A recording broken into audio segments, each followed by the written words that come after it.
지난 시간에는 제자들이 하나됨을 예수님이 기도를 하셨어요.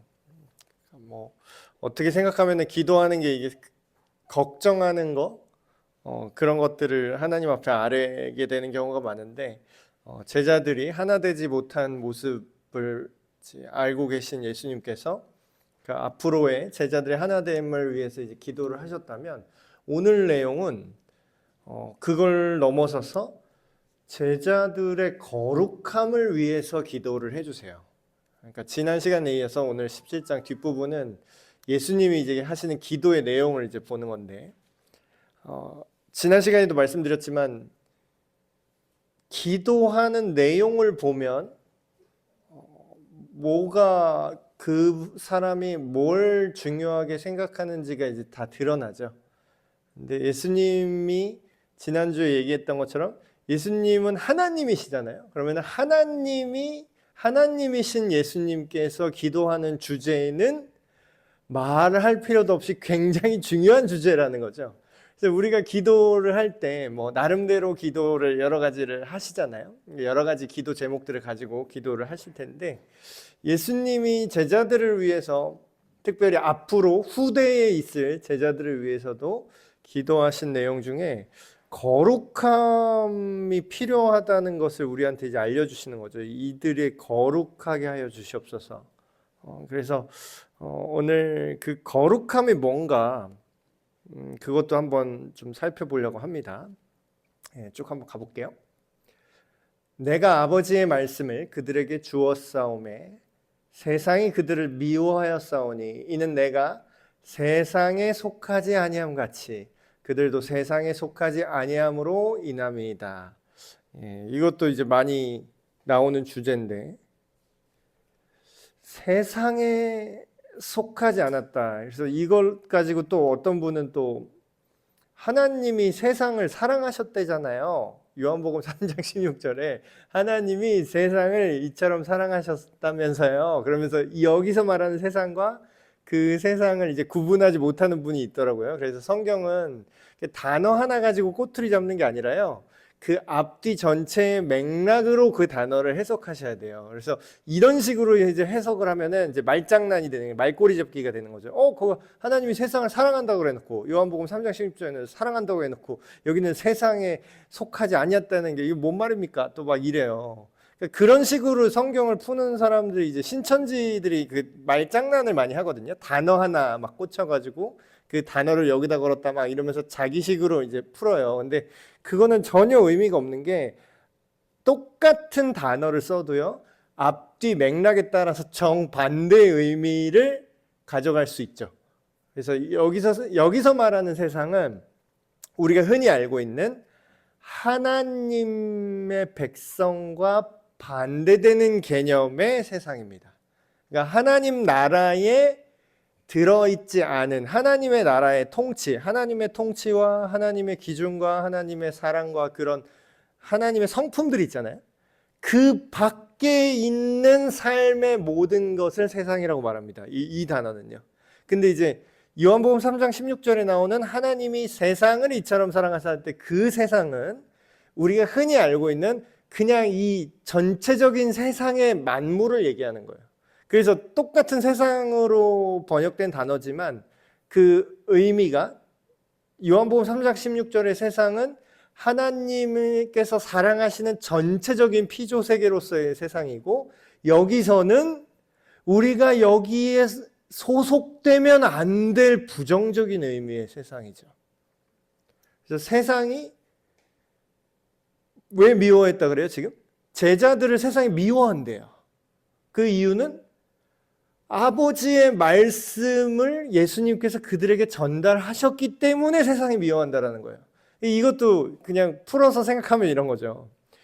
지금 예수님 말씀대로 사는 걸요, 오늘날의 그냥 일반적인, 특별히 범죄자거나 특별히 막 그런 사람이 아니라 그냥 일반적인 사람한테 이렇게 이 기준을 얘기를 하잖아요. 동의하지 않는 사람이 굉장히 많을 겁니다. 여러 가지 가치관들이 이미 이 세상은 결혼이나 가정에 대한 개념도 마찬가지고, 지금 어떤 유명한 배우가 또 이제 결혼은 안 하셨는데 어떻게 아이는 낳으셨어요? 그래서 이게 새로운 시대가 열렸다고 막 얘기를 해요. 이런 적은 처음이다. 이제 우리나라도 헐리우드가 되고 있구나. 이제 이거는 외국 그냥 헐리우드 배우나 이렇게 사는 줄 알았는데, 그러면서 그 사람들이 이제 자기 생각을 막 이렇게 쓰잖아요, 댓글로. 그러면서 그게 세상의 생각인 게, 한 남자와 한 여자가 부부라는 그 관계, 하나님께서 허락하신 결혼 제도 안에서 서로를 책임지고 책임과 의무를 갖는 사랑의 공동체로서의 가정. 그게 이제 하나님의 통치거든요. 근데 이제 그 개념을 벗어난 거예요, 사람들이. 뭐 굉장히 쿨하고 굉장히 뭐 시대를 앞서간다라는 식으로 댓글을 달고 자기 생각을 말하는 거죠. 아니, 저출산인데 이렇게라도 나아야지. 뭐 이런 것도 있고. 뭐, 이제는 그 결혼이란 제도는 굉장히 구시대적인 제도다. 이게 쓸모가 없어졌다. 괜히 재산 싸움이나 하고, 결혼하면은 뭐 재산이 그분이, 그 남자 배우가 재산이 막 몇백억인데, 그 엄한 여자랑 결혼해서 3년 살다가 뭐 하면은 30% 떼주고, 뭐 5년까지 버티면 재산 절반 떼줘야 된다. 그 결혼 도장 찍었다는 이유 하나만으로. 그러니까 안 한다. 내가 왜 엄한 여자랑 5년 살았다고 내 재산 뭐 400억이면 200억을 얘를 왜 주냐. 그러니까 이런 게 이제 사람들 생각에, 그게 세상의 생각이에요, 근데. 그게 자연스러운 논리예요. 굉장히 이성적이고 굉장히 합리적이죠. 돈을 계산하잖아요. 아깝잖아요. 그걸 그 남자 입장으로 왜 그렇게 살아야 되냐, 막 이렇게 얘기하고. 그러니까 이제 이건 근데 또 남자 탓만 하는 게 아니라 여자들이 또 그렇게 돈만 보고 이혼해서 돈 뺏어가려고 결혼한 여자들이 또 있으니까 그런 반응이 나오는 거죠. 그러니까 이제 남자가 잘못됐다, 여자가 잘못했다, 이런 1차원적인 문제가 아니라 세상이 점점 어떻게 된다고요? 하나님의 기준과 하나님의 생각에서 점점점 벗어나서 자기들도 그 안에서 이제 고통받는 거죠. 그래서 이렇게 된다라는 거예요.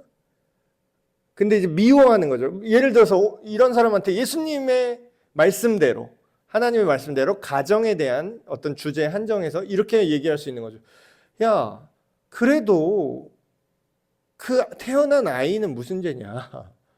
뭐 우리 아빠가 누구야? 유명한 배우 누구야? 뭐 나중에 뭐 그럴 수는 있겠지만, 걔가 자라나는 동안 아버지라는 존재는 없을 테고, 그리고 뭐 다시 또 다른 아버지랑 뭐 얻을 수는 있겠지만, 어쨌든 그 아이는 아버지가 없는 상태로 그냥 돈만 보내주는 뭐 후견인? 이런 상태로 이제 청소년기를 자라나야 될 거 아니냐. 그러면은 걔는 어떻게 하냐, 뭐 이렇게 정상적인 가정과 결혼에 대한 어떤 생각을 얘기를 하고, 그것이 맞고 그거를 우리가 소중히 여기고 그걸 지켜야 된다라고 얘기를 했을 때 세상은 그걸 엄청 공격을 할 거라는 거예요. 야, 그러면 네가 그렇게 부자야 봐. 그러면 그렇게 결혼할 수 있어? 재산 딱 반 갈라서 가져가는데? 뭐 이런 식으로 얘기하면은 이미 서로에 대한 신뢰와 뭐 사랑, 뭐 책임 이런 건 없는 거예요. 그러니까 의심. 얘가 내 돈 뺏어가지 않을까? 얘가 나를 배신하지 않을까?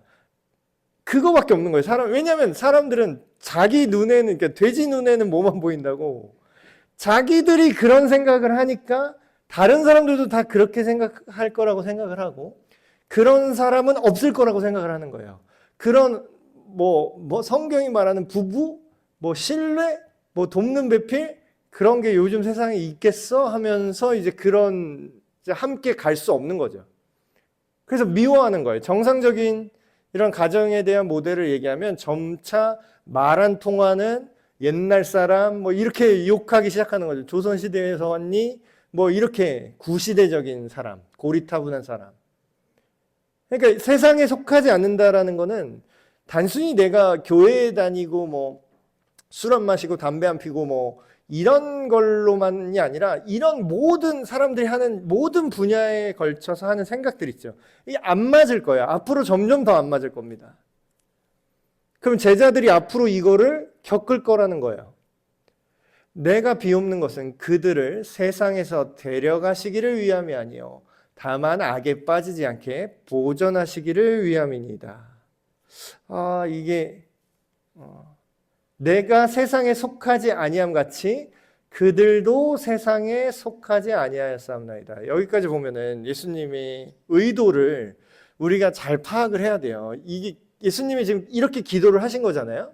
나는 하나님 아버지께 이렇게 기도합니다. 내가 이렇게 비는 내용이 뭐냐면 얘들을 그냥 하나님 나라를 에녹같이 올려주세요.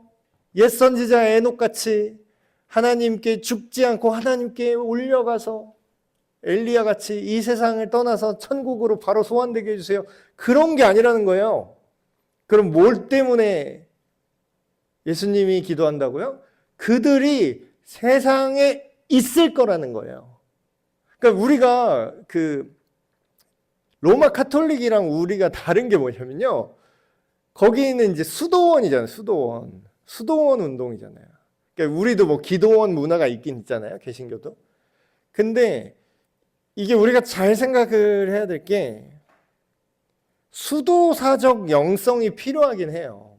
그러니까 이게 뭐냐면 내가 세상으로부터 좀 단절돼서 약간 디톡스 같은 개념으로 하시는 거예요. 이거는 내가 기도원에 가요. 예를 들어서 나 목사님들 중에도 막 그러고 뭐 많은 신자들이 나 좀 한 며칠 동안 아니 일주일 동안 내가 좀 다 내려놓고 기도원 가서 기도 좀 하고 올게 이런 사람들 있죠. 이게 나쁜 게 아니에요.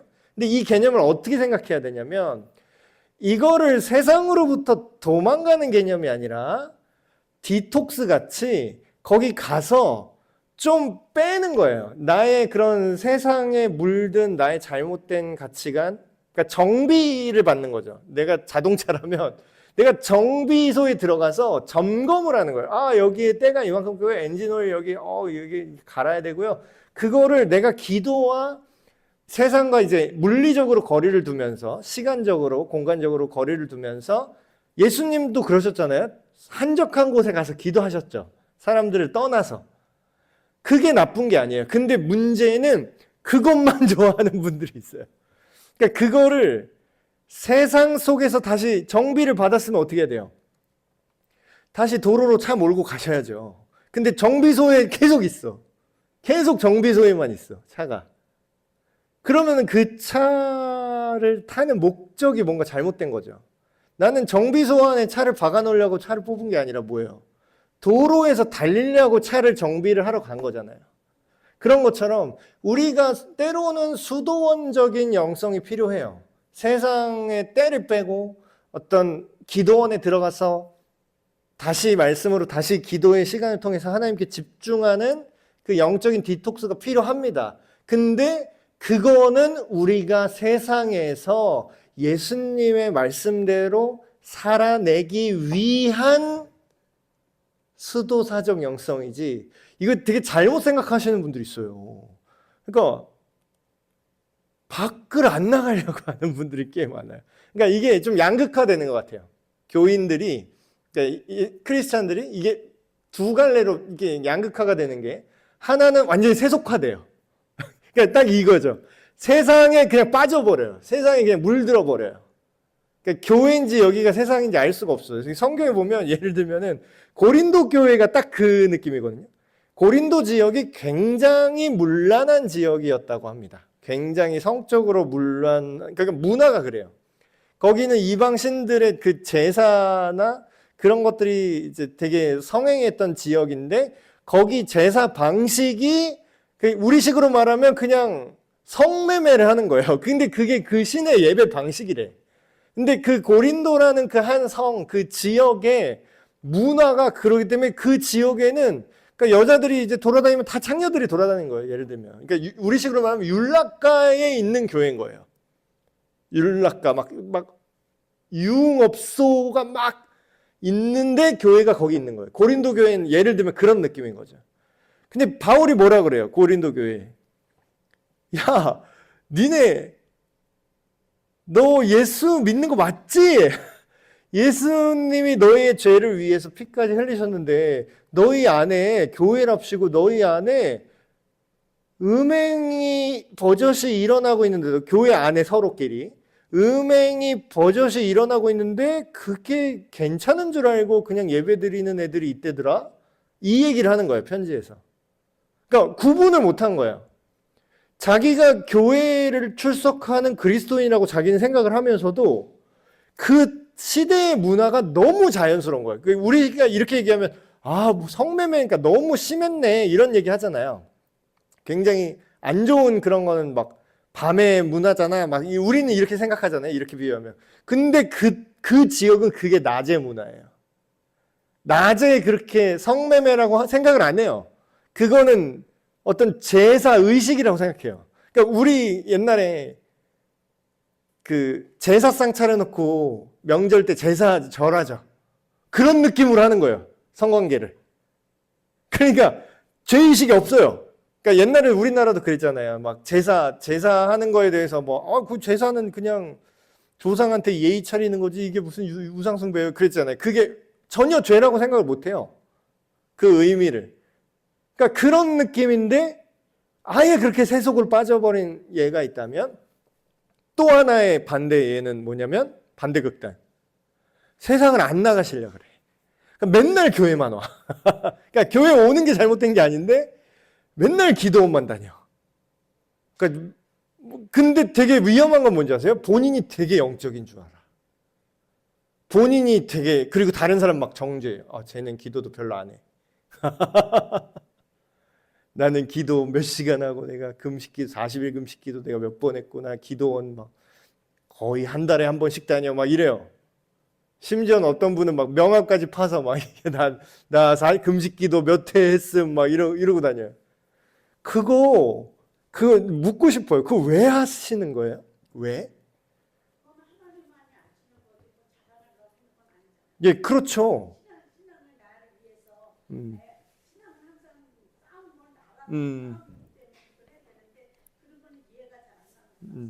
그래요. 지금 예수님의 말씀이 그거예요.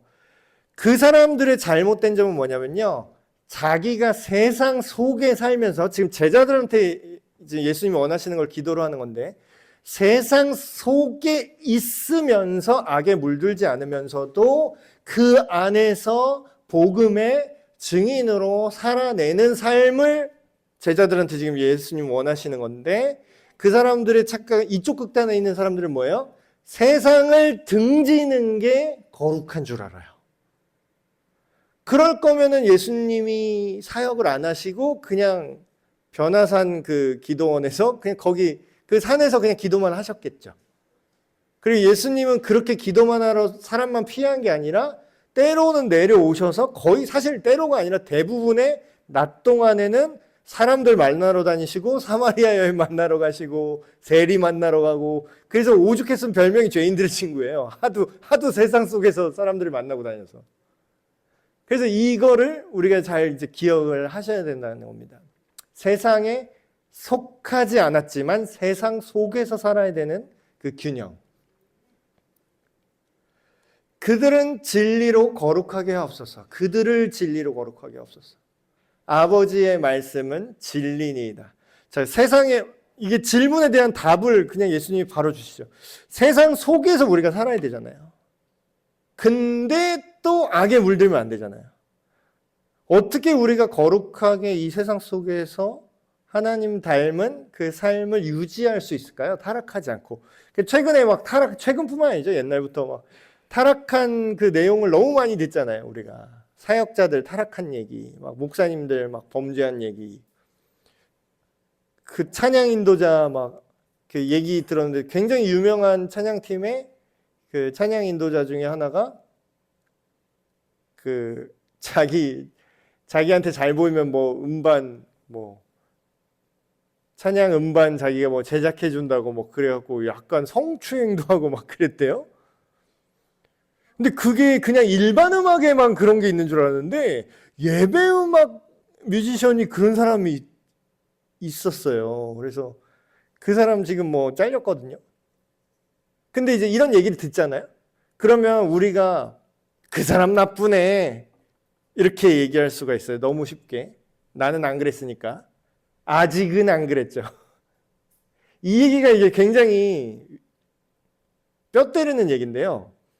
그러니까 어떤 목사님이 이런 얘기를 하시더라고요. 이게 저는 오히려 더 신뢰가 가는 게 저는 안 그렇습니다. 되게 단언하는 사람 있죠. 그 사람은 못 믿겠어요. 근데 어떤 목사님이 그런 얘기 하더라고요. 아직까지는 살아있어요. 이렇게 얘기하더라고요. 자기에 대해서. 아직까지는 죄 안 지었어요. 그러니까 그런 눈에 띄는. 아직까지는 제가 성추행을 안 했네요. 이렇게 농담 반 진담 반으로 얘기해요. 근데 뭐예요? 이 말은 뉘앙스는 뭐예요? 나도 안전하지 않다라는 거예요. 그러니까 내가 지키려고 지킬 수 있는 게 아니라는 거예요. 그러면 우리가 어떻게 거룩할 수 있을까요? 근데 무의식 중에 나는 안 그럴까라는 생각이 다 있거든요. 근데 예수님은 답을 하십니다. 이들을 세상의 악에 물들지 않게 하려면 그들이 진리로 거룩해져야 된다는 거예요. 제자들이, 우리가. 진리로 거룩하게 해주십시오. 우리가 막 거룩하게 해주십시오. 거룩하고 싶어요. 어떻게 거룩해지는지를 모르는데 어떻게 거룩할 수가 있어요? 저 영어 잘하고 싶어요. 막 누가 막 이래. 영어 잘하려면 뭘 해야 되는지를 모르는데 어떻게 잘해? 뭐 단어를 외우든 문법을 공부하든 뭐 스피킹을 하든 아니면 듣는 연습을 하든 영어를 듣기를 하든 그 방법론이 있어야 그걸 할 수 있잖아요. 거룩해야 됩니다. 백날 말하면 뭐예요? 어떻게 거룩해지냐고. 어떻게 할 건데요? 예수님은 명확하게 말씀하시죠. 진리로 거룩하게 하소서. 그럼 진리도 너무 뜬구름 잡죠. 진리가 뭐야?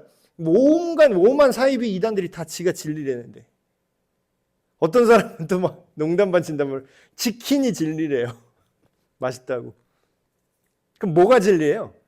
그것까지 정확하게 얘기하시죠. 아버지의 말씀은 진리니이다. 진리. 그럼 결국은 하나님의 말씀이 참되고 거짓이 없고 언제나 유효한 진리라는 거예요. 언제나 유효한 진리. 그래서 우리가 성경 말씀에 대해서 굉장히 뭐 대놓고는 그렇게 얘기하는데 어떤 약간 이단으로 빠진 어떤 이제 파의 목사 거기 대표되는 게 교주 아닌 교주죠. 그분이 자랑스럽게 막 그런 얘기를 하더래요. 자기는 성경을 딱 한 번밖에 안 읽어봤대요.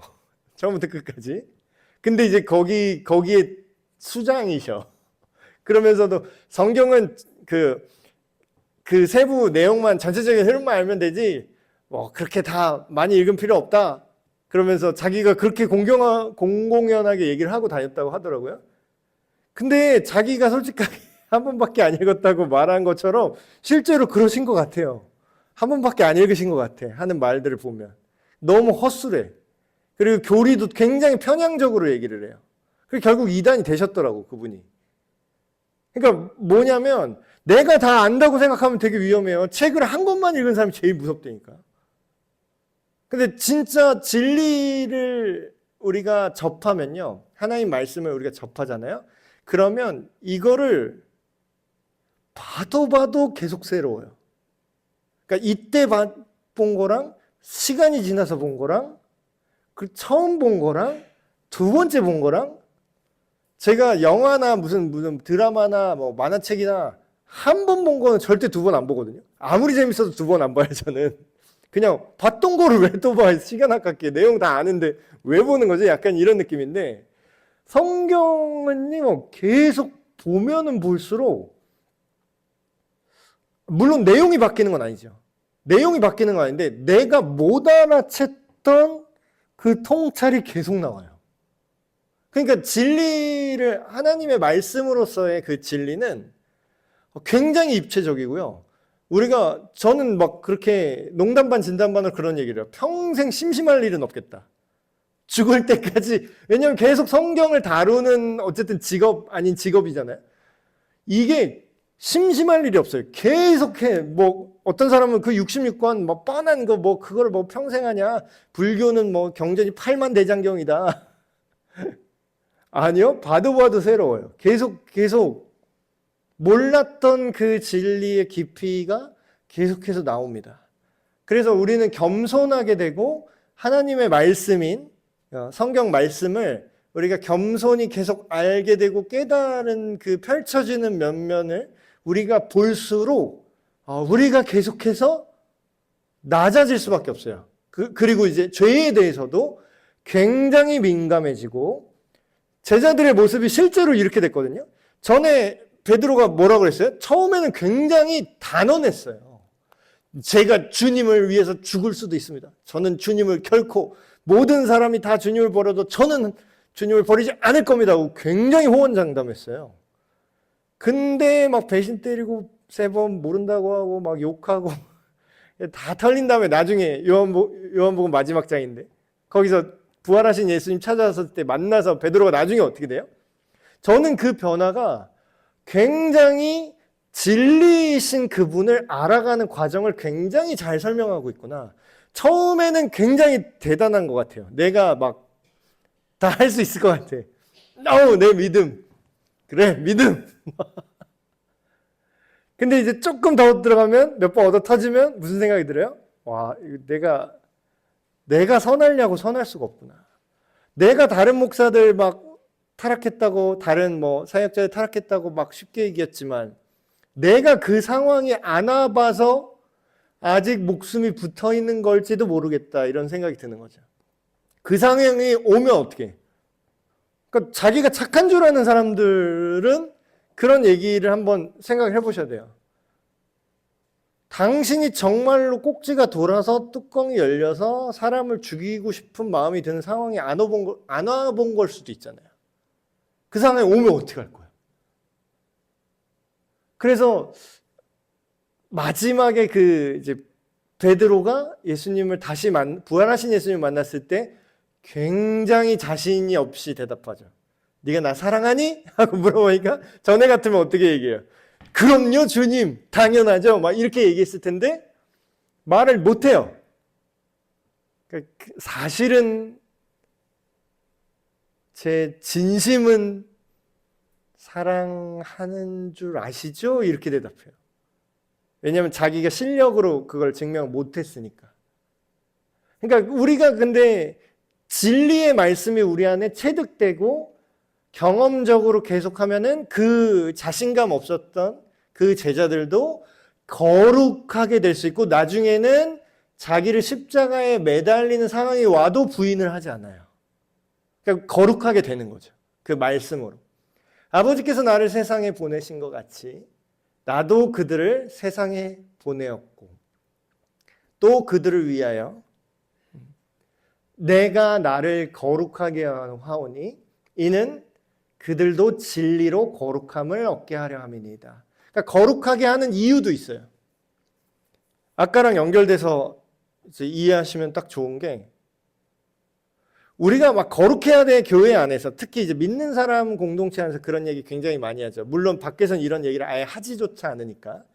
근데 이제 거기서 우리가 좀 매몰될 수 있는 게 우리끼리 거룩해야 된다고 얘기를 하거든요. 근데 뒤집어 말하면요, 거룩하다는 그 말 뜻 자체가 세상 속에서 거룩해야지 우리끼리 있으면은 거룩한 느낌이, 거룩이라는 게 별로 좀 의미가 없어져요. 어떤 면에서. 왜냐하면 아까 제가 말씀드린 예를 든 것처럼 교회 안에서 거룩하기가 어렵습니까? 솔직히? 교회 안에서는요, 그냥 조금만 눈치 있고 예의가 있는 사람이면, 상식적으로 판단을 하는 사람이면요, 엔간해선 교회 안에서 깽판치기가 쉽지가 않아요. 근데 그 어려운 걸 하는 분들이 있는데 종종 거의 대부분은요, 교회 예배 시간 딱 됐어요. 거기서 깽판치기가 쉽지가 않아요. 엔간한 용기가 아니면 거기서 안 거룩한 티를 내기가 어려워요. 교회 예배 시간 딱 11시에 자 이제 우리 다 같이 일어나셔서 하나님 앞에 예배 드리시겠습니다 딱 했는데 그때 안 거룩한 티를 내기는 정말 어렵다는 거예요. 그럼 뭐예요? 그냥 대충 해도 다 거룩해 보여요. 그럴 때는. 근데 진짜로 우리가 거룩해야 될 때는 언제죠? 사실 아무도 나를 보지 않을 때입니다. 그리고 하나님이 없다고 생각하는 일반 세상 속에서 살 때에 그때서야 내가 거룩한 게 의미가 있고요. 거기서 거룩해야 돼요. 그러니까 지금 이 맥락이죠. 세상 속에서 거룩해야 된다. 그래서 예수님께서 진리로 거룩함을 얻게 하려면 스스로 자기를 거룩하게 한다고 지금 예수님이 얘기하시죠. 이게 무슨 뜻이냐면 내가 이제 십자가를 짐으로 나를 통해서 이 거룩함이 그들에게 흘러가게 하시겠다. 그 얘기를 하시는 겁니다. 내가 비옵는 것은 이 사람들만 위함이 아니요 또 그들의 말로 말미암아 나를 믿는 사람들도 위함이니. 이게 되게 성경이 굉장히 대단한 게 뭐냐면요, 이게 옛날 1세기 때 써진 건데 거의 2000년 전에 써진 내용인데 여기에 우리 내용이 이미 적혀 있다는 거예요. 내가 이렇게 하나님 아버지께 비옵는 것은 지금 이 얘기를 듣고 있는 이 12제자, 이 예수님의 수제자들만 해당되는 얘기가 아니라 그들의 말을 듣고서 나를 믿는 사람들을 위함입니다. 이 얘기는 뭐예요? 우리 얘기하는 거예요. 우리가 예수님을 어떻게 알았죠? 아무도 예수를 본 사람이 없어요, 우리 중에는. 근데 뭐예요? 우리가 그들의 증언을 통해서 하나님 아버지를 보고 믿게 됐다라는 거예요. 아버지요, 아버지께서 내 안에, 내가 아버지 안에 있는 것 같이 그들도 다 하나가 되어 우리 안에 있게 하사 세상으로 아버지께서 나를 보내신 것을 믿게 하옵소서. 정확히, 그러니까 이것도 되게 지난주에 이어서 되게 중요한 얘기인데 자꾸 뭉뚱그리잖아요. 그러면 우리의 믿음이 굉장히 약해집니다. 그러니까 자꾸 분산시켜요. 초점이 안 잡히면요 정확하게 그거를 맞출 수가 없어요. 근데 사탄이 자주 쓰는 전략 중에 하나가 우리한테 믿지 말라고 하면 우리가 그걸 다 눈치채잖아요. 야, 예수 믿지 마! 너 교회 가지 마! 이런 거 낚이는 신자는 거의 없어요. 그 초반에 막 믿을랑 말랑 하는 이런 사람들이 낚이지, 진짜 예수님 믿고 세례받고 진짜 신앙생활을 하는 사람 중에 여기에 낚일 사람은 거의 없죠. 그러니까 어떻게 해요? 다 얘기해요, 다. 아, 믿어. 그러면서 뭐라고 해요? 거짓 정보를 흘리는 거예요. 너 잘 믿고 있잖아. 너 잘하고 있잖아. 안 잘하는데 사실. 사실 정확하지 않은데. 믿음의 대상도 정확하지 않은데. 히브리서에 그런 말씀이 있거든요. 믿음의 주요 온전케 하시는 그 분인 예수를 바라보라고 대놓고 딱 집어요. 자꾸 기독교 종교 냄새, 기독교 맛 우유, 기독교 함량 0.3%, 예수 함량 0.3%. 실제로 맛만 연출하는데 그러니까 힘이 없어요. 그런 교인은 1000만 명이 와도 안 무서워해요, 사탄이. 왜냐하면 힘이 없거든요. 냄새만, 그러니까 향만 겨우 나. 그러니까 좋은 의미에서 예수 그리스도의 향기가 나는 게 아니라 실체가 있어서 그 예수의 향기가 나오는 게 아니라 그냥 향 첨가한 것처럼 가짜 모조품 향신료 같은 믿음을 갖고 있는 거예요. 그러니까 믿음도 아니죠, 사실. 그러니까 모조품이지, 모조품. 근데 그게 뭐예요? 우리는 갑자기 모조품을 믿지 않아요. 근데 사탄이 우리의 믿음을 희석시키죠. 어떻게 희석시켜요? 물을 타는 거예요.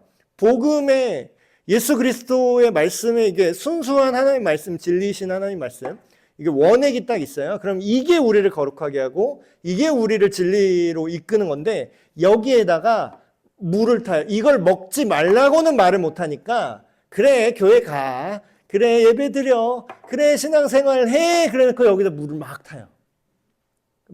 물을 탄다는 건 뭐죠? 초점을 흐트러져. 너 하나님 믿잖아. 너 신앙인이잖아. 너 믿음의 요소를 가지고 살아야 되잖아. 말은 맞는 말이죠. 지금 제가 틀린 말 했어요? 근데 실체가 없는 말이기도 해요.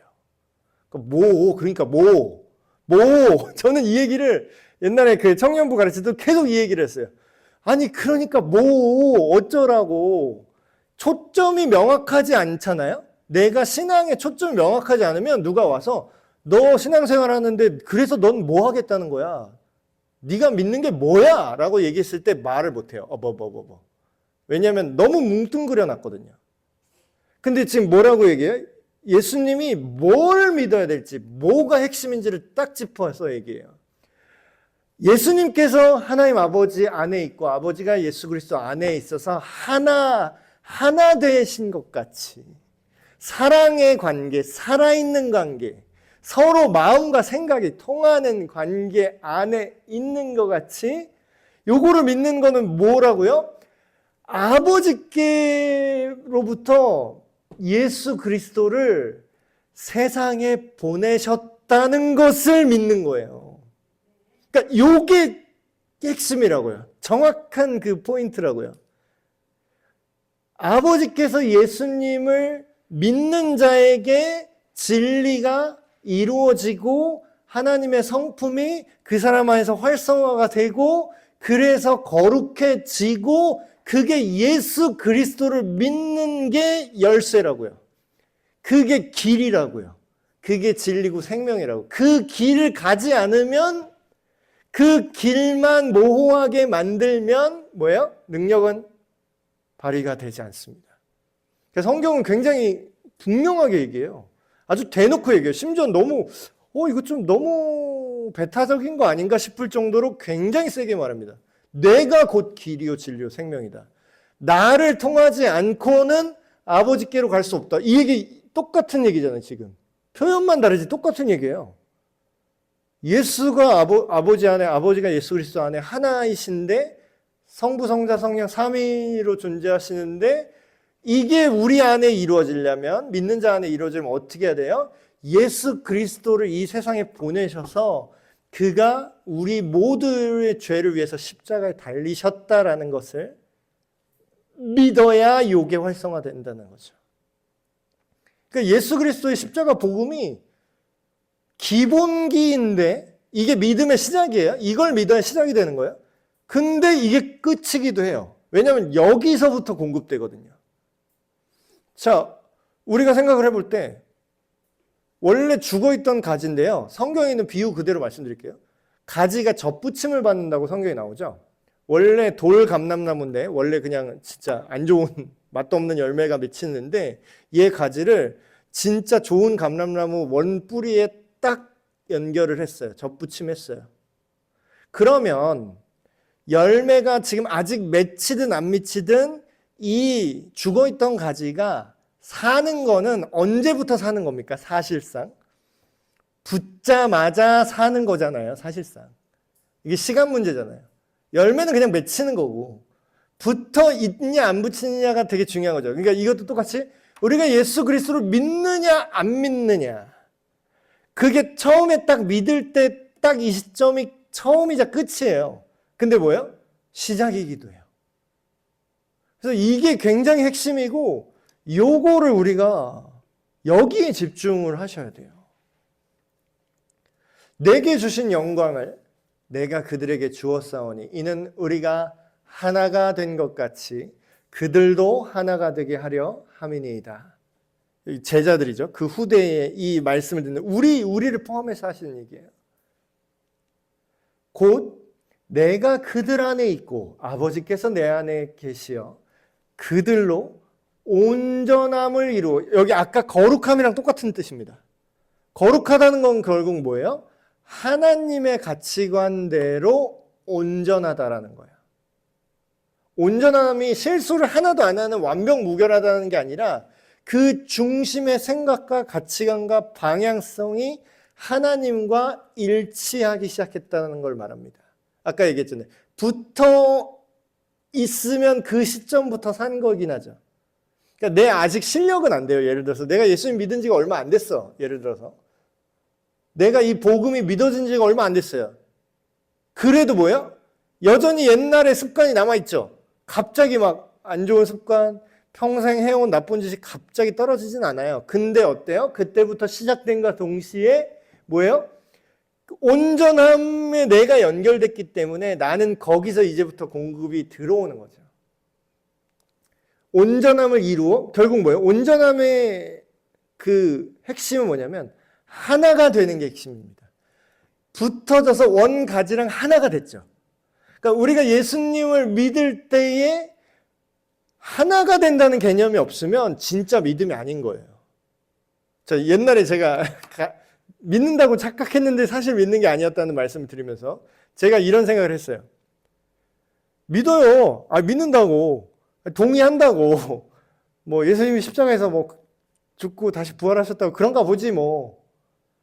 근데 여기까지는 동의가 돼도 내가 그와 하나라는 생각이 없었어요.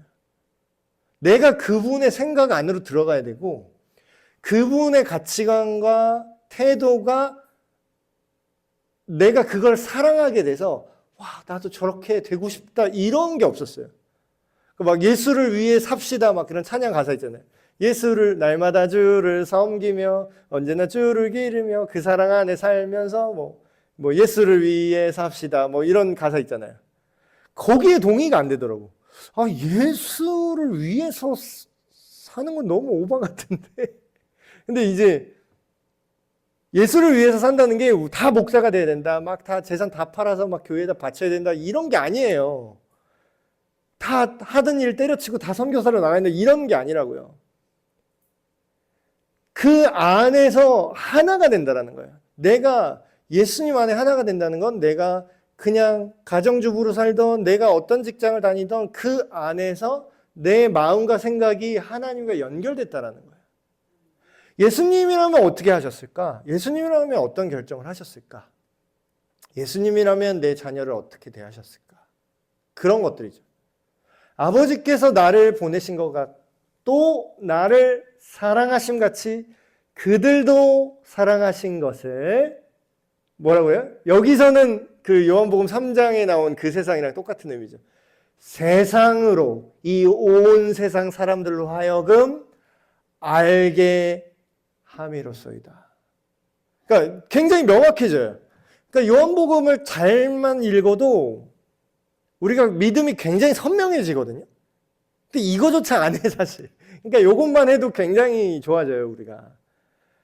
자 어떻게 살까요? 맨날 막 궁금하잖아요. 하나님 뜻이 뭡니까? 저를 향하신 하나님 뜻을 모르겠습니다.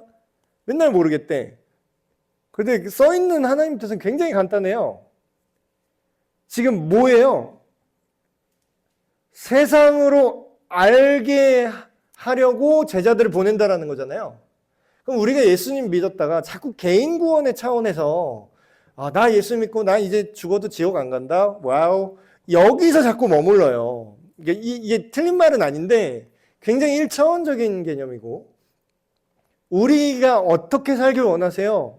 하나님 내가 어떻게 살길 원하세요? 각자의 부르신 영역이 있어요. 각자가 잘하는 게 또 다르고 은사도 다르고 각자의 직업들도 있으시고 상황도 있어요. 사람마다 다 달라요. 근데 공통점은 뭐예요? 하나님 아버지께서 예수 그리스도를 이 세상을 사랑하셔서 그들에게 선함과 죄로부터 자유를 누리게 하시게끔 그 아들을 보내셨다라는 사실을 세상이 알게 하는 어떤 조그만한 기여라도 내 삶의 자리에서 있으시면 됩니다. 저는 이 말씀 되게 좋아하거든요. 선지자에게는 선지자의 상이 있고 선지자를 위하여 물 한 잔이라도 이거를 이제 어떤 목사님은 또 좀 목사님 나한테 잘해라 이런 식으로 이 구절을 잘못 적용하는 분이 있어요. 자 봐라 목사를 잘 섬기면 니들이 이렇게 보급받는다고 성경에 써있어요. 뭐 아주 틀린 말은 아닌데 그 맥락에 한 30%만 맞는 말이에요. 그럼 그 맥락은 뭐예요? 이 얘기예요. 세상으로 하여금 하나님께서 사랑하셔서 그들을 죄로부터 거룩하게 하시려고 죄를 지어도 지옥에 안 보내려고 하신다는 게 아니라 죄로부터 깨끗하게 하는 거룩함이라는 구원을 그들에게 주시려고 예수님을 이 땅에 보내셨다. 이게 사역이고요. 이게 비전이고요. 이게 그리스도인의 앞으로 갈 그냥 핵심이에요. 이게 주예요. 이게 뼈다귀가 된 상태에서 여기서 뭐라도 하시라는 거예요. 그러니까 맥락으로 그러면 선지자에게 선지자의 상이 있고 선지자에게 물 한 냉수 한 그릇이라도 떠주는 자에게 뭐라고요? 결코 그걸 잊지 않을 거라 그러죠. 긍정적인 의미로. 내가 그걸 다 갚아줄 거고 그 모든 복을 내게 줄 것이다 라는 게 그게 이해가 잘 안 되잖아요. 그거를 1차원적으로 생각하면 목사님이나 선교사님들한테 잘 해드리면 하나님이 나한테 복을 줄 거야. 이건 굉장히 샤머니즘적인 생각이고요. 그 뜻이 아니라요. 예를 들어서 어떤 선교사님이 어렵게 선교를 하고 계세요. 근데 내가 거창하게 막 이분의 사역을 위해서 내가 막 억만금을 투척을 해가지고 막 내가 선교를 도와드립니다. 이럴 수 있는 사람이 있고 그럴 수 없는 사람도 있잖아요. 내가 그냥 평민이에요. 뭐 예를 들어서. 근데 나는 이 선교사님이 때로 이 사역을 하다가 예수님을 전하고 이 세상으로 하여금 하나님의 사랑을 알게 하는 일을 어쨌든 하고 있는데 크든 작든 하고 있는데 이 사람이 예를 들어서 낙심했어. 지금 선교사님이. 근데 정말 아무것도 아닌데 그 사람을 가갖고 뭐 커피 한 잔 사주면서 위로를 해줬어. 그럼 뭐예요? 그거는 작게 보면 그냥 인정을 베푼 것 같죠. 근데 크게 보면 뭐예요? 하나님이 이 세상을 사랑하신다라는 것을 예수 그리스도를 통해서 당신들을 사랑하신다는 걸 알리는 일에 진짜 눈꼽만치라도 기여를 한 거예요, 그 사람이. 근데 여러분 그거 아세요? 요즘 주식 이런 거 미국 주식 하면은 막 굉장히 큰 대기업들 있죠. 막 애플 이런 거. 옛날에 그거 한 주가 되게 비싸요. 막 한 주에 막 뭐 몇백만 원 하는 이런 것도 있어요. 그거를 돈 없는 사람은 그걸 못 사요. 한 주에 몇백만 원인데 그걸 어떻게 사요? 평민이, 서민이. 근데 요즘은 그게 뭐가 나왔냐면은 그걸 또 쪼개 팔더라고요. 0.03주 이렇게 팔아요. 예를 들면. 그럼 그거를 5천이든 뭐 몇만 원이든 10만 원이든 내고 그거를 쪼갠 지분을 사는 거예요, 사람들이. 그럼 뭐예요? 그게 오르면 내가 조금 넣었잖아요. 조금 넣어도 그게 다 받아요, 그걸. 그게 신기하더라고요, 요즘은. 하물며 이 세상 기업도 내가 조금이라도 기여를 하면 그거를 잊지 않고 그걸 이익을 나한테 돌려주는데 이게 하나님이 이 큰 뜻, 이 세상을 하나님께서 사랑하신다는 이거를 알리는 일에 제자들이 힘쓰고 애쓴 게 어떤 모양이든 어떤 모습이든 그래서 옛날에 진짜 믿음 좋은 분들이 했던 거 그게 똑같은 행동을 하는데 어떤 사람은 되게 안 좋은 의도로 하고 어떤 분은 딱 이 느낌으로 해요. 내가 이제 할 수 있는 게 별로 없는데 내가 그냥 교회에서 뭐 진짜 먼지라도 내가 털겠다. 근데 이게 굉장히 이 마음으로 하시는 분이 있어요. 내가 여기서 먼지 떠는 일 하나를 도와줘서 이거를 통해서 여기에 사람들이 조금이라도 예배 드릴 수 있는 걸 내가 기여를 한다면 이 안에서 어떤 일이 벌어지는지 몰라요, 그분은. 나는 그냥 먼지만 털었어요, 예를 들어서. 근데 그게 길게 보면은 그 일을 통해서 세상으로 하여금 예수님을 통해서 하나님이 사랑하신다는 걸 알게 하는 일에 진짜 눈꼽만치라도 기여를 했어. 근데 원래 주식 가치가 예를 들어서 한 영혼의 그 가치를 말씀하시잖아요. 그럼 뭐예요? 만약에 막 몇백조인데 진짜 몇백조의 눈꼽만한 가치만 떡 대도 그건 엄청 큰 가치거든요. 그걸 우리가 기억을 하셔야 돼요. 이게 핵심이라고요. 세상으로, 그러니까 사역의 모습은 다양하고, 봉사의 모습은 다양하고, 헌신의 모습은 다양해요. 근데 목적은 하나예요. 세상으로 예수님이 이 땅에, 하나님께서 이 땅에 보내셔서 사랑하셨다는 걸 알게 하는 것. 아버지여, 내게 주신 자도 나 있는 곳에 나와 함께 있어. 아버지께서 창세전부터 나를 사랑하심으로 내게 주신 나의 영광을 그들로 보게 하시길 원하옵나이다. 결국은 뭐예요? 이것도 결국은 예수 그리스도의 십자가를 사람들이 아느냐 모르느냐 그 싸움이에요.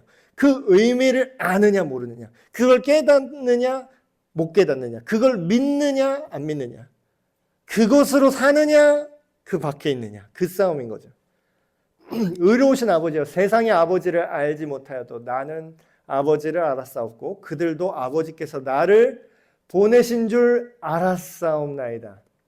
지금 뭐예요? 제자들한테 하는 얘기죠. 그리고 앞으로 그 이야기를 듣고 믿을 제자들도 뭐라 그래요? 뭘 알았다고요? 핵심이 뭐라고요? 예수님이 그냥 역사적으로 존재했던 30살에 죽은 30대 초반에 죽은 뭐 혁명가였다 이렇게 믿는 게 아니라 우리가 뭐라고 믿고 있어요?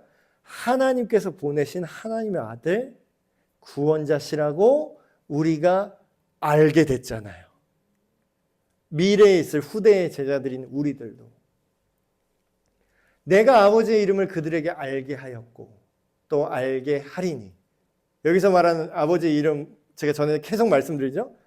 하나님이 뭘 좋아하시는지 하나님이 뭘 싫어하시는지 하나님의 성품과 하나님의 기준 하나님이 깨끗하다고 하는 건 뭐가 깨끗한 건지 하나님이 더럽다고 하는 건 뭐가 더러운 건지 그런 것들이 하나님의 이름 안에 다 들어있는 겁니다. 하나님의 성품 그것을 그들에게 알게 했대요. 믿는 자에게 예수님을 믿는 자만 이걸 알아요. 자꾸 어설프게 하나님 믿는다고 하는 사람들 정확히 예수 그리스도의 십자가를 믿지 않으면 이걸 알 수가 없어요. 그걸 통해서 풀어내세요. 또 알게 하리니 이는 나를 사랑하신 사랑이 그들 안에 있고 나도 그들 안에 있게 하려 함이니이다. 아멘. 그러니까 이게 주술이 아니에요, 여러분. 이거는 굉장히 실질적인 믿음입니다. 지금 두 가지 강구가 나왔어요. 제자들이 예수님이 계신 곳에 함께 있게 해달라고 하는데 이거는 전에도 말씀드렸듯이 죽은 다음에 천국에 가게 해주세요 이 뜻만 있는 게 아니라 뭐예요? 지금 예수님은 하나님과 함께 있어요. 그 얘기는 뭐죠? 하나님이 하는 것처럼 느끼고 하나님이 보는 것처럼 보는 관점을 갖고 있다는 거예요. 그럼 뭐예요? 우리가 예수님이 계신 곳으로 간다라는 건 어떤 의미가 있냐면 그 상태로 간다는 의미도 있습니다. 자꾸 장소만 생각해요. 죽은 다음에 천국이라는 처소만 생각하는데 그 처소만 있는 게 아니라 여긴 두 가지 의미가 있는 게 예수님이 계신 위치, 예수님이 하고 계신 생각에 우리가 가는 거예요. 그게 함께 있는 거예요. 예수님이 계신 곳에 우리가 함께 있는다. 맨날 우리가 찬송가 가사 있잖아요. 예수 따라가며 예수님을 따라간대. 어디 계신데 예수님이 어떻게 따라가려고? 어디 가요? 어디를 가세요? 그 따라간다는 건 뭐예요? 예수님이 하는 생각대로 우리가 가면 우린 예수님을 따라가는 거예요. 근데 그 반대는 뭐예요? 내가 교회를 백날 천날 다녀봐야 뭐예요? 예수님이 하시는 생각과 그 밖으로 반대로 가면 뭐예요? 예수를 안 따라가는 거예요. 그거는. 이제 두 가지 제목으로 우리가 함께 기도했으면 좋겠습니다. 매일 아까 말씀이 진리라 그랬죠.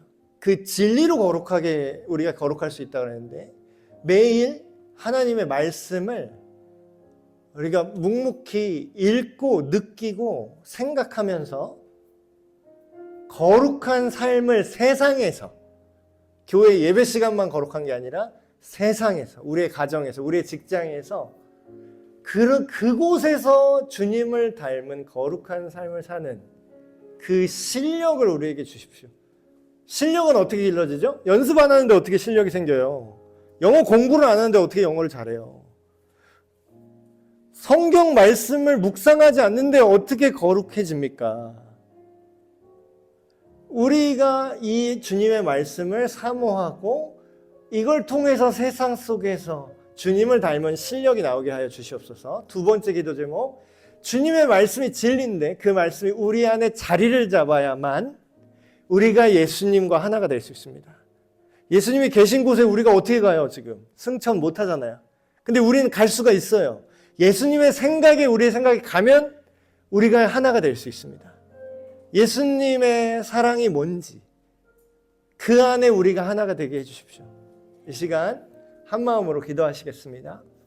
하나님 아버지, 주님의 말씀을 통해서 다시 한번 예수님의 기도가 오늘날 믿는 우리 안에 우리의 삶 속에 이루어지기를 원합니다.